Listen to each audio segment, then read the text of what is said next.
12 साल हो गए तकरीबन आपकी सरकार बने, 12 साल मोदी की साहब की जो सरकार है वो पूरे कर चुकी है। तो हरियाणा में ये जो 12 साल थे इसमें क्या पाया बीजेपी के शासन में, और जो केंद्र की योजनाएं हैं उनका लाभ कितना पहुंचा पाए आप यहाँ? मुकेश जी, देश के यशस्वी प्रधानमंत्री आदरणीय मोदी जी के 12 साल पूरे हुए हैं। 12 सालों के अंदर मोदी जी के नेतृत्व में देश भी बदला है, गरीब मजबूत हुआ है, महिला सशक्त हुई है, किसान मजबूत हुआ है और युवा के एक विश्वास युवाओं के अंदर बढ़ा है, मजबूत विश्वास बढ़ा है मोदी जी के 12 वर्षों के अंदर। अगर आप लोग देखेंगे कि इन 12 वर्षों में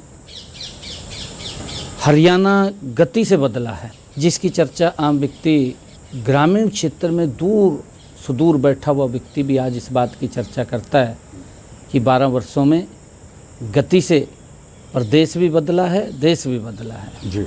इसके उदाहरण हैं। 2014 से पहले आप लोग अगर देखते थे, चंडीगढ़ से हमें नारनौल जाना होता था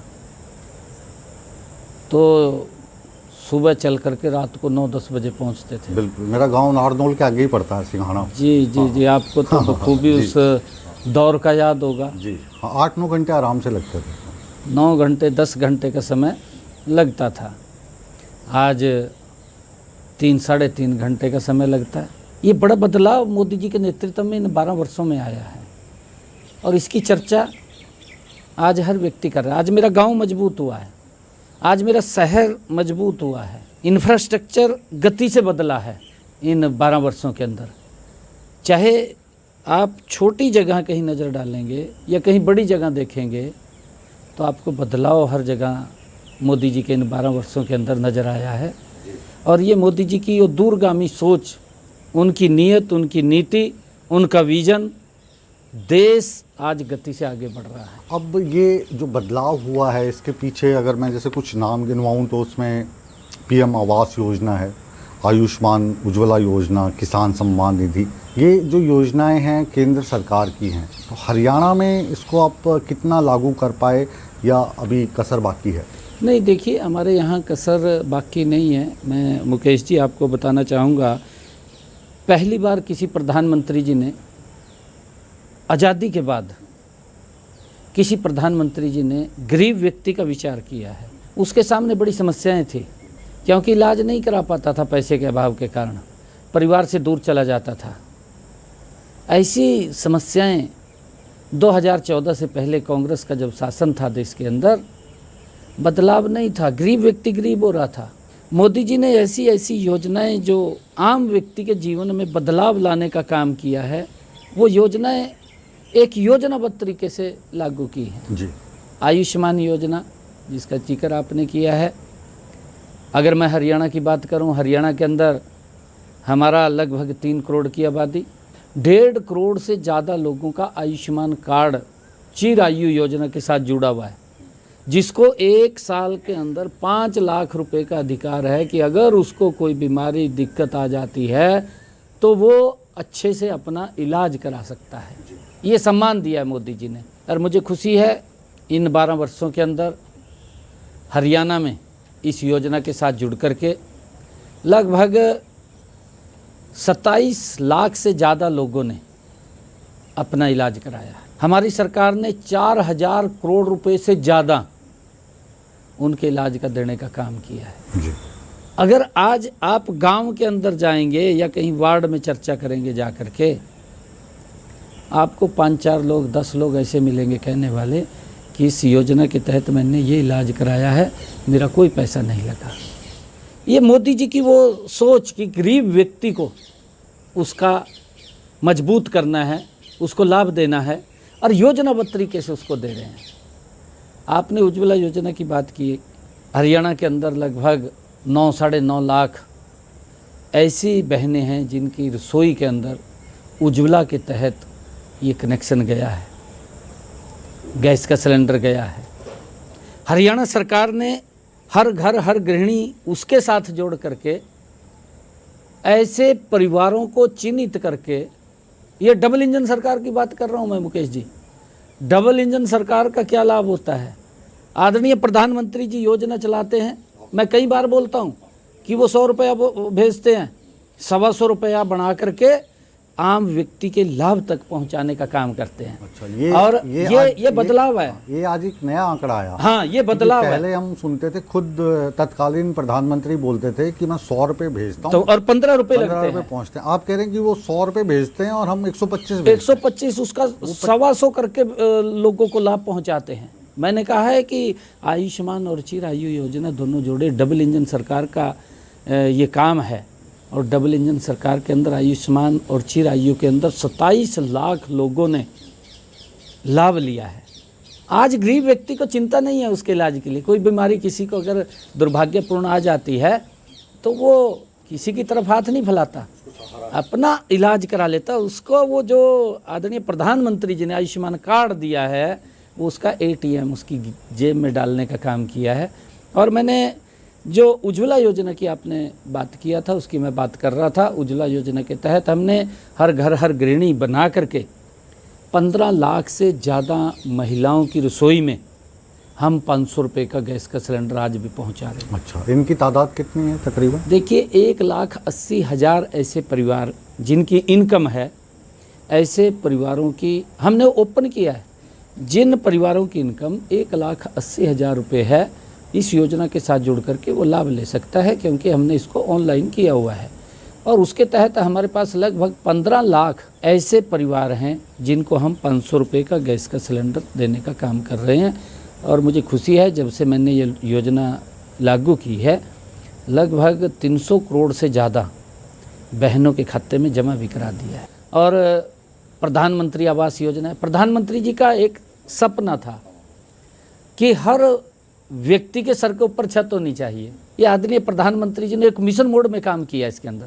मैं अगर हरियाणा की बात करूं, हरियाणा के अंदर आदरणीय प्रधानमंत्री जी के नेतृत्व के अंदर 1,60,000 मकान बना करके चाबियां देने का काम हमारी सरकार ने किया। 1,60,000 परिवारों को इसका विशेष फ़ायदा मिलने का भी मुझे तो लगता है कि पीछे राज ये है कि आदरणीय मनोहर लाल खट्टर जी भी इसमें काफ़ी नहीं, देखिए, उन्होंने सिस्टम को खड़ा किया है।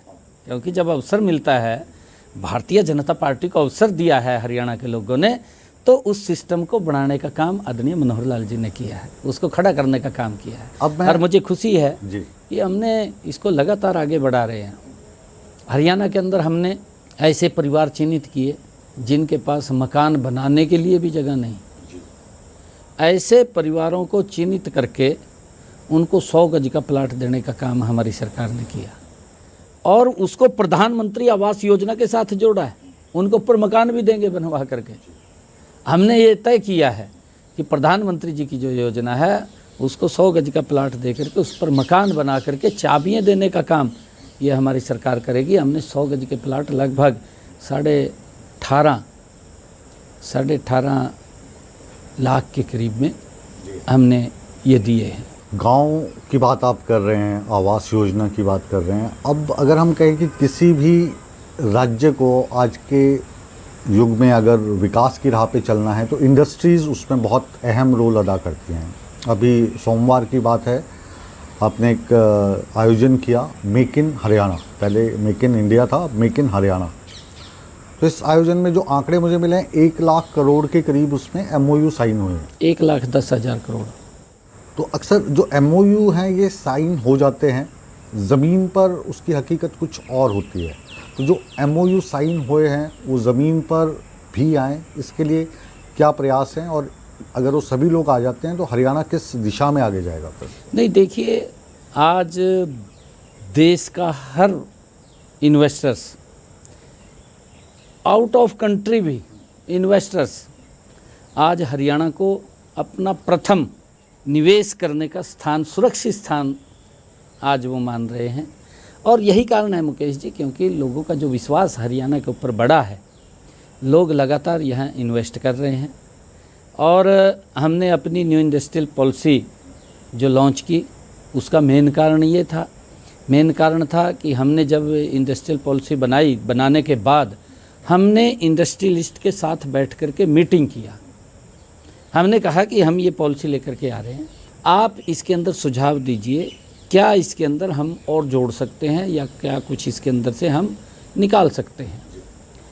2 दिन में दिल्ली में बैठा, अलग अलग स्टेक होल्डर ग्रुपों के अंदर हमारे इंडस्ट्रियलिस्ट आए, अलग अलग क्षेत्र के स्टेक होल्डर्स, और उन्होंने आकर के उस पूरी पॉलिसी को देखा, जांच करके उन्होंने सुझाव दिए और उन्होंने ये कहा कि ये पॉलिसी बहुत अच्छी है। और जब उसकी प्रशंसा की तो उन्होंने जब सुझाव दिया, हमने उसको भी अमेंडमेंट किया।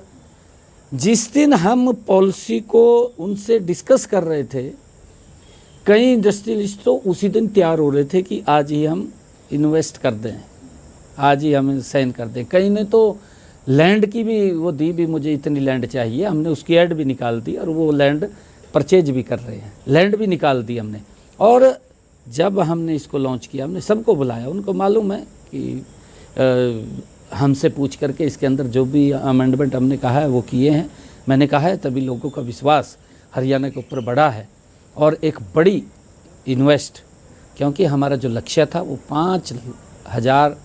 5 लाख करोड़ रुपए का हमारा 5 लाख, हाँ जी, करोड़ का, अभी जिसमें अपने से पास आए 1 लाख 10,000 करोड़ रुपए के तो MOU साइन हुए हो चुके हैं। हाँ जी, हम happening Haryana summit investor meets भी बुलाने का हमने निर्णय किया। उस दिन हमने हैपनिंग हरियाणा का लोगो भी लॉन्च किया ताकि आने वाले समय के अंदर हम और इन्वेस्टर्स यहाँ इन्वेस्ट कर सकें। उसके लिए हम लगातार काम कर रहे हैं और लोगों का एक विश्वास, मैंने कहा है कि आज हर व्यक्ति का विश्वास हरियाणा के ऊपर है और हमारी हरियाणा की सरकार, मैंने उस दिन single roof system, single window system, सबसे अच्छा पॉइंट उसमें यही लगा, वो हमने लॉन्च विंडो किया। सिस्टम। हाँ, उस दिन सभी इंडस्ट्रियलिस्ट के सामने हमने उसको लॉन्च किया। हमने अलग से भी और जो अलग अलग क्षेत्र की पॉलिसीज हैं वो भी उस दिन लॉन्च की, लगभग 9-10 पॉलिसियाँ हमने लॉन्च की हैं और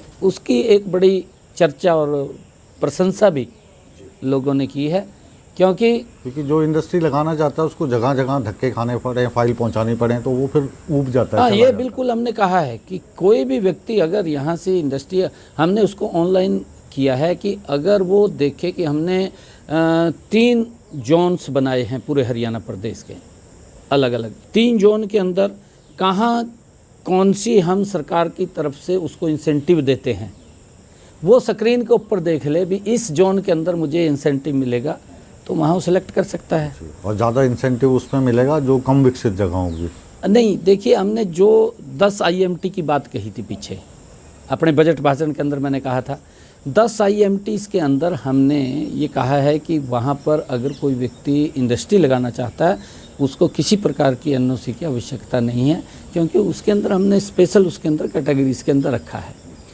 B कैटेगरी हमारी जहाँ पर इंडस्ट्री आ रही है उसकी जगह उसके भी इंसेंटिव उसके अलग हैं। एक C कैटेगरी जो एकदम इंटीरियर के अंदर कोई व्यक्ति लगाना चाहे उसको ज़्यादा बेनिफिट उसके, हाँ, अलग अलग हमने उसकी कैटेगरीज तय की है ताकि इसके अंदर कहीं पर भी व्यक्ति अपनी ज़मीन लेकर के भी अगर कोई लगाना चाहे इंडस्ट्री तो लगा सकता है। उसके लिए हम पूरा उसका हेल्प करेंगे और इसकी एक बड़ी प्रशंसा भी की है और लोग इस इंडस्ट्री पॉलिसी को देख करके भारी संख्या में आ भी रहे हैं और आने वाले समय के अंदर हरियाणा एक इंडस्ट्री का हब तो पहले ही है और बड़ा एक विकसित हरियाणा के अंदर जो आदरणीय प्रधानमंत्री जी ने कहा है विकसित भारत, उसका एक ग्रोथ इंजन के रूप में हरियाणा आगे बढ़ कर के चले, उसको लेकर के हम काम कर रहे हैं।